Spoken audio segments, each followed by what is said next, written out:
We've been having a tough conversation about violence and our youth, and it is all born out of the situation over the weekend where a 14-year-old, according to the Richland County Sheriff's Department, was gunned down. It's not easy to talk about this kind of stuff, so we brought in an expert. Taurus Sanders is a licensed counselor, trauma expert, and we appreciate you being here with us. Thank you for having me. All right, let's take a look at some of the questions that you all have sent in. We've got time for a few more questions.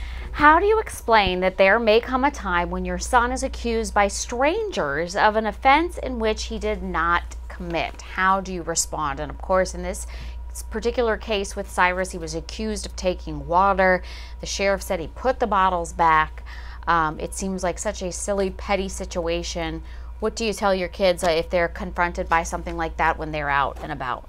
Well, I don't think he did anything wrong by running. Unfortunately, that didn't terminate the conflict. Generally, I think that would have worked. Removing yourself from that sort of environment. In the situation, it didn't. I think trying to remove yourself from the situation to avoid any further conflict or escalation of that would be the healthiest and more practical thing to do. Unfortunately, we know that doesn't always work. You may not be able to remove yourself.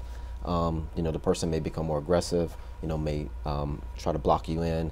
Unfortunately, we've seen historically where that has been the case, where people have been chased. Unfortunately, this isn't the first 14-year-old that's been, you know, killed this way. So I guess it just depends on the situation, to be honest with you. But the best course of action is to remove yourself from that situation. If you can, yes. Okay. All right, we've got another question from another viewer. How do you tell our black kids to act when an adult starts to act radical toward them? Maybe another situation where they need to remove themselves. Right. Huh? And, you know, perhaps, you know, trying to get help from someone else, even if it's a stranger, you know, say, hey, I need some help, you know, somebody's bothering me, harassing me, and see if that could help, you know, get some support, you know, get some alliance, and, you know, if law enforcement has been called, or maybe they can be called to get on the way. I think when a kid is left to deal with a situation like that by themselves, they're less likely to be successful with a good outcome. Are our children getting desensitized to these types of situations?